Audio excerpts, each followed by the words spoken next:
A bindi is a red dot worn on the center of the forehead, commonly by Hindu and Jain women. The word Bindu dates back to the hymn of creation known as Nasadiya Sukta in Rig Veda.Bindu is considered the point at which creation begins and may become unity. It is also described as the sacred symbol of the cosmos in its unmanifested state. Bindi is a bright dot of red color applied in the center of the forehead close to the eyebrow, worn in Indian subcontinent and Southeast Asia among Bali and Javanese Hindus. Bindi in Hinduism, Buddhism, and Jainism is associated with a chakra, and Bindu is known as the third eye chakra. Bindu is the pointed dot around which the mandala is created, representing the universe. Bindi has historical and cultural presence in the region of Greater India. Religious significance. Traditionally, the area between the eyebrows is said to be the sixth chakra, Ajna, the seat of concealed wisdom. The bindi is said to retain energy and strength and concentration.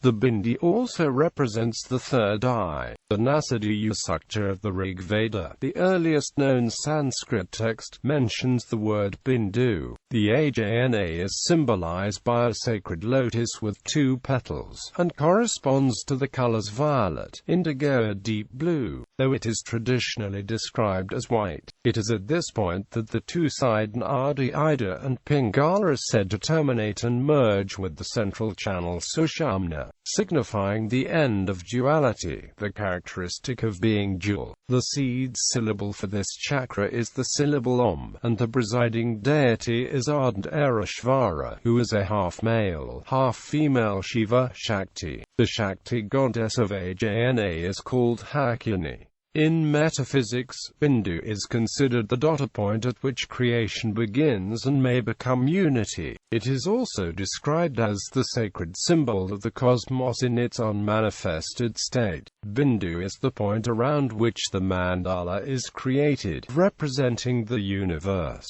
Ajna is known as the third eye chakra and is linked to the pineal gland, which may inform a model of its envisioning. The pineal gland is a light-sensitive gland that produces the hormone melatonin, which regulates sleep and waking up, and is also postulated to be the production site of the psychedelic dimethyltryptamine, the only known hallucinogen endogenous to the human body. Ajna's key issues involve balancing the higher and lower selves and trusting inner guidance.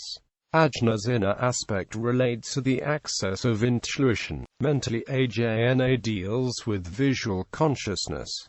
Emotionally, Ajna deals with clarity on an intuitive level. In Hinduism, Buddhism and Jainism, Bindi is associated with Ajna chakra and Bindu. Divinities in these religions are typically depicted with Bindu. In meditative pose with their eyes nearly closed, show the gaze focused between eyebrows, other spot being the tip of the nose, Nasikagra. The very spot between the eyebrows known as Bhrumadya is where one focuses his/her sight, so that it helps concentration. In South Asia, Bindi is worn by women of all religious dispositions and is not restricted to religion or region. However, the Islamic Research Foundation, located in India, says wearing a bindi or Mangalsutra is a sign of Hindu women. The traditional bindi still represents and preserves the symbolic significance that is integrated into Indian mythology in many parts of India. The red bindi has multiple meanings which are all simultaneously valid. One simple interpretation: it is a cosmetic mark used to enhance beauty. From Vedic times, the bindi was created as a means to worship one's intellect. Therefore, it was used by both men and women. Worship of the intellect was so as to ensure that thoughts, speech, actions, habits and ultimately one's character becomes pure. A strong intellect can help one to make noble decisions in life, be able to stand up to challenges in life with courage, and recognize and welcome good thoughts in life. The belief was that on this a strong individual, a strong family and strong society can be formed. Red represents honor, love and prosperity, hence it was worn to symbolize these aspects. In meditation, this very spot between the eyebrows is where one focuses his/her sight, so that it helps concentration. Most images of Buddha or Hindu divinities in meditative pose with their eyes nearly closed show the gaze focused between eyebrows. Swami Muktananda writes, auspicious Kamkama sandalwood paste is applied out of respect for inner guru. It is the guru's seat. There is a chakra here called Ajna chakra, meaning command center. Here is received the guru's command to go higher in sadhana to the sahasrara, which leads to self-realization. The flame seen at the eyebrow is called Guru Jyoti. The Encyclopedic Dictionary of Yoga informs that this Ajna chakra is also called the third eye. This center is connected with the sacred syllable Om and presiding Bull Parashiva. On activating this center, the aspirant overcomes ahamkara, the last hoe on the path of spirituality. Traditional application method. A traditional bindi is red or maroon in color. A pinch of vermilion powder is applied skillfully with a ring finger to make a perfect red dot. It takes considerable practice to achieve the perfect round shape by hand.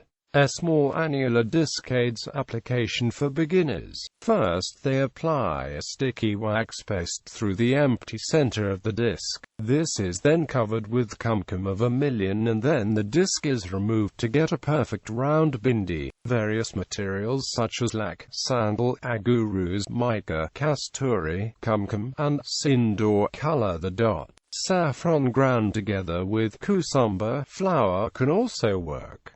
The bindi is no longer restricted in color or shape. Historically, the ornamental bindi spangle consists of a small piece of lac over which is smeared vermilion, while above it a piece of mica, a thin glass, is fixed for ornament. Women wore large spangles set in gold with a border of jewels if they can afford it. The bindi was made and sold by lac workers known as lacquera. In Hinduism it's part of the suhaga lucky trousseau at marriages and is affixed to the girl's forehead on her wedding and thereafter always worn. As a rule, unmarried girls also wore small ornamental spangles on the foreheads, but before marriage it is optional and after marriage it's compulsory. A widow was not allowed to wear bindi or any ornamentation associated with married women. In modern times, self-adhesive binders are available in various materials, usually made of felt or thin metal and adhesive on the other side. These are simple to apply, disposable substitutes for older lactically binders.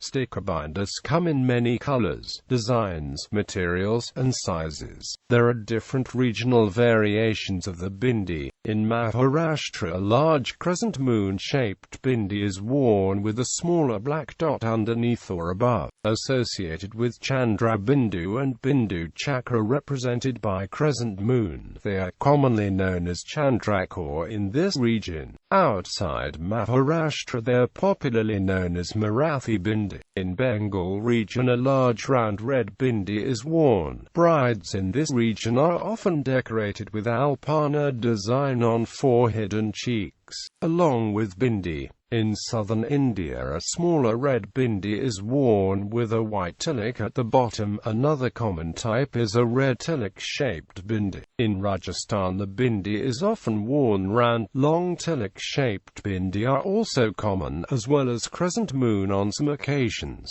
Decorative binders have become popular among women in South Asia, regardless of religious background. Bindus is a staple and symbolic for South Asian women. In addition to the bindi, in India, a vermilion mark in the parting of the hair just above the forehead is worn by married women as commitment to long life and well-being of their husbands.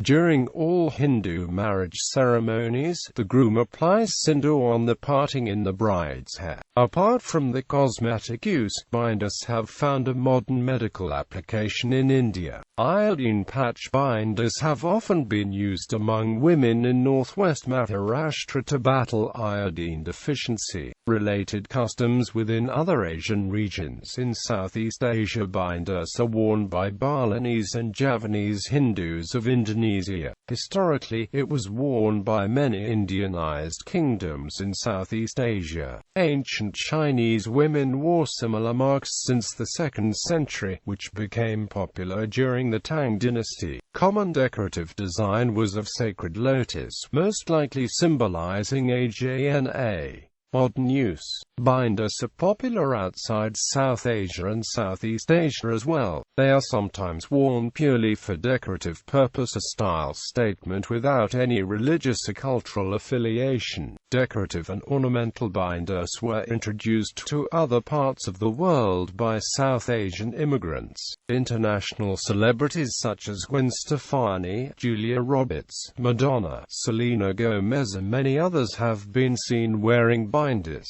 The appropriateness of such uses has been disputed. Reacting to Gomez's appearance, Hindu leader Rajan Z said that the bindi has religious significance and should not be used as a fashion accessory. But Indian actress Priyanka Chopra praised Gomez's choice as an embrace of Indian culture.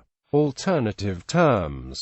A bindi can be called thot in Assamese, tip in Bengali, tikuli in Bangladeshi areas, chandlo in Gujarati meaning moon shape, tilaka in Hindi, tikka in Nepali, kunkumara botua tilaka in Kannada, tilaka in Sinhala, tilo in Kingani, kunku tikale in Marathi, tikili in Odia, bindi in Punjabi meaning long red mark, potwa kunkumama netriya tilakam in Tamil and Malayalam, Botwa tilakam in Telugu, Botu in Kannada, alpana of the small decorative design over the eyebrows and cheeks used in marriage or festivals. Nandak is a term erroneously used to describe a bindi in Malaysia. It may contain pejorative connotations, although not in most cases.